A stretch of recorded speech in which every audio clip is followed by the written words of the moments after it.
Hari ini kita akan membahas mengenai teori humanistik.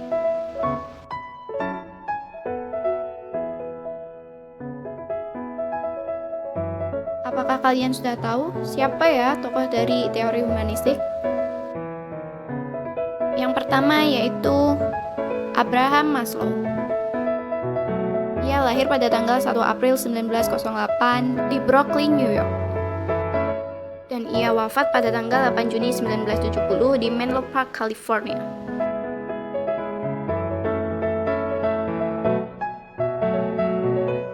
Yang selanjutnya yaitu Carl Rogers.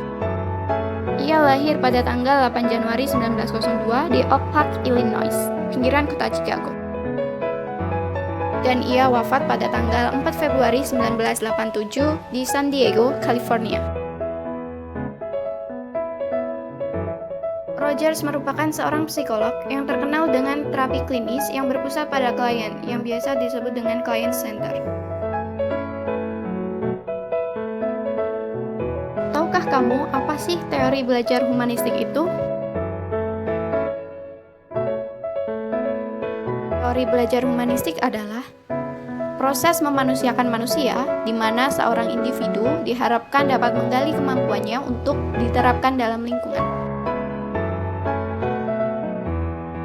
Berdasarkan teori Maslow, teori humanistik ini lebih mengedepankan motivasi untuk membantu mengembangkan potensi peserta didik secara penuh.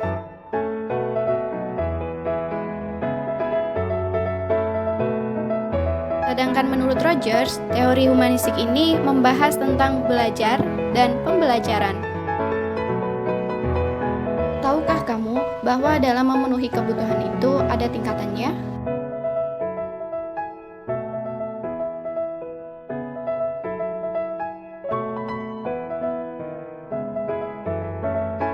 Ya, teori Maslow mengatakan bahwa kebutuhan itu terdiri dari 5 tingkatan, di mana kebutuhan tingkat rendah harus dipenuhi terlebih dahulu sebelum kebutuhan tingkat tinggi dapat mempengaruhi perilaku kita. Kira-kira kebutuhan yang seperti apa sih? Kebutuhan yang paling rendah dalam hierarki adalah kebutuhan fisiologis, seperti udara, makanan, dan air. Kebutuhan inilah yang pasti kita penuhi terlebih dahulu, karena jika tidak terpenuhi, kita tidak bisa memenuhi kebutuhan yang lainnya. Setelah itu, kebutuhan yang harus terpenuhi adalah kebutuhan rasa aman, seperti menyelamatkan nyawa,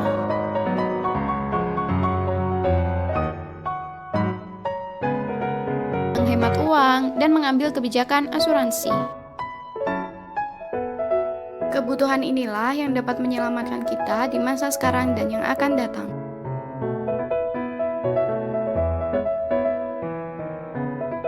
Kita hidup pastinya tidak sendirian kan? Dan jika kita memerlukan hadirnya orang lain di sekitar kita, itu adalah hal yang wajar. Contohnya dalam hal membutuhkan rasa kasih sayang, relasi, dan keluarga.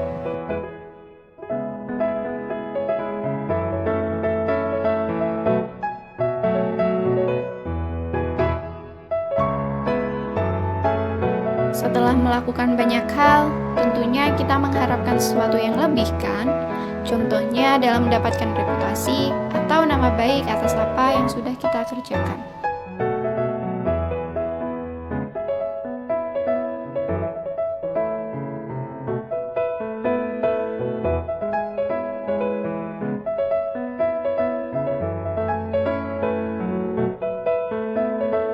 Dan kebutuhan yang paling tinggi pada hierarki adalah kebutuhan aktualisasi diri, atau menggali dan mengembangkan potensi yang ada pada diri kita sesuai dengan minat dan bakat yang telah kita miliki.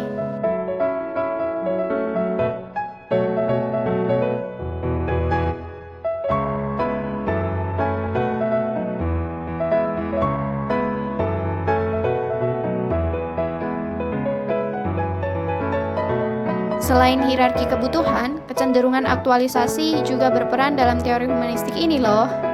Kecenderungan ini adalah keinginan untuk memenuhi potensi yang telah kita miliki hingga mencapai tahap human genius yang setinggi-tingginya. Dan kita ditakdirkan untuk berkembang dengan cara yang berbeda-beda, sesuai dengan kepribadian yang kita miliki. Dan ternyata lingkungan belajar juga mempengaruhi aktualisasi diri kita loh. Dan dalam bukunya, Rogers mengatakan bahwa pengalaman belajar memiliki relevansi atau hubungan dengan semua orang yang ada di sekitar kita.